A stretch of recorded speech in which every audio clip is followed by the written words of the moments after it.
Salam Bapak Ibu, Saudara yang terkasih, keluarga besar Gereja Kami Indonesia dimanapun berada. Kita memasuki hari yang ke-37, tidak terasa di dalam kegiatan bersama kita dalam doa puasa, 40 hari yang kita selenggarakan dalam rangka kita untuk boleh sungguh-sungguh mengandalkan Tuhan sebagai warga kita dalam kita melayani, sehingga gereja kita akan bertumbuh, bertambah dan berdampak. Kita akan mendasari kegiatan hari ini dari firman Tuhan. Sebelumnya mari kita berdoa. Bapa yang baik, Engkau yang mempunyai pelayanan, kami sadar bahwa tanpa Tuhan maka seluruh pelayanan kami tidak berarti. Kami mengharapkan semua kebaikan Tuhan. Sebabnya kami terus bersandar pada Tuhan. Hari ini kami akan mendengarkan renungan firman-Mu. Tuhan berkati kebenaran firman-Mu dan Tuhan teguhkan untuk menjadi kebenaran bagi kami. Kami siap untuk mendengar suara Tuhan. Mari Tuhan bersabda bagi kami. Demi nama Yesus Tuhan kami berdoa. Amin. Saudara, firman Tuhan hari ini terambil dari kitab Yesaya pasal 55 ayat 8 dan ayat yang ke-9. Demikian firman Tuhan, sebab rancanganku bukanlah rancanganmu dan jalanmu bukanlah jalanku. Demikianlah firman Tuhan. Seperti tingginya langit dari bumi, demikianlah tingginya jalanku dari jalanmu dan rancanganku dari rancanganmu. Setiap manusia mempunyai rencana dan keinginannya sendiri, sehingga kita berambisi untuk mewujudkan mimpi kita tersebut. Akan tetapi ingatlah, hanya Tuhan yang berkuasa menentukan jalan hidup manusia. Sebab Tuhan telah merancangkan semua yang terbaik dalam hidup kita masing-masing. Oleh karenanya kita harus hidup dalam rancangannya.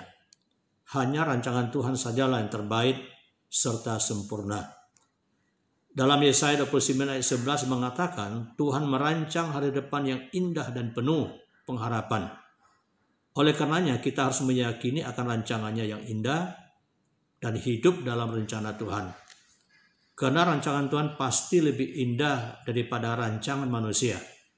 Karena memang manusia tidak dapat mengerti semua pikiran Tuhan dan jalan-jalannya. Meskipun manusia diciptakan segambar dan serupa dengan Allah.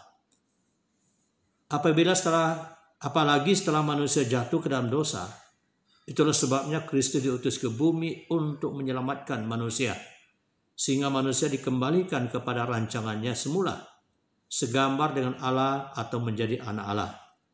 Yohanes 1 ayat 12. Sehingga setiap orang yang menerima Dia dan percaya kepadanya, mereka diberinya hak menjadi anak Allah. Anak Allah artinya bukan hanya sekedar status, tapi keberadaannya sebagai anak Allah yang mengerti kehendak Allah. Untuk bisa mengerti kehendak Allah dan jalan-jalannya, orang percaya harus belajar jalan-jalannya. Allah sendiri yang mengajarkan jalan-jalan melalui nabi-nabinya dan kitab-kitabnya. Yesaya 2 ayat 3. Dan banyak suku bangsa akan pergi serta berkata, mari kita naik ke gunung Tuhan, ke rumah Allah Yakub, supaya Ia mengajar kita tentang jalan-jalannya, dan supaya kita berjalan menempuhnya. Sebab dari Sion akan keluar pengajaran dan firman Tuhan dari Yerusalem. Ketika di bumi, Tuhan Yesus tampil sebagai rabi atau guru yang mengajar kebenaran, dan orang percaya adalah muridnya. Dia bukan hanya mengajarkan kebenaran, Dia sendiri adalah sang kebenaran. Yohanes 14 ayat 6. Kita sebagai muridnya harus mau menempuh pembelajaran firman kebenarannya, sehingga kita bisa hidup menurut jalan-jalannya.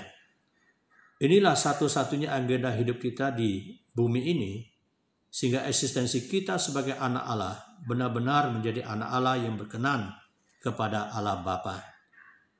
Oleh sebab itu pada saat kita mengalami pergumulan hidup yang sangat berat, bahkan sepertinya tidak ada jalan keluar, ingatlah bahwa Allah sudah merancang jalannya yang terbaik buat kita.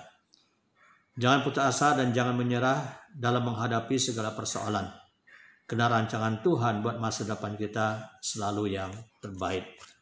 Demikian renungan firman Tuhan bagi kita hari ini. Saudara, hari ini ada 3 pokok doa yang menjadi agenda doa kita. Tentu juga Bapak Ibu punya pokok-pokok doa lainnya. Yang pertama, berdoa kiranya Tuhan menganugerahkan rahmat-Nya setiap hari kepada kita sebagai umat Tuhan, sebagai hamba Tuhan, agar kita mengerti rancangannya. Yang kedua, berdoa agar Tuhan selalu memberikan kita hikmat untuk dapat melihat rancangan yang terbaik dari Tuhan dalam hidup kita masing-masing. Yang ketiga, berdoalah agar Tuhan menolong kita melihat setiap persoalan terjadi dari perspektif Allah, dari pandangan Allah, dari kehendak Allah, bukan dari perspektif manusia.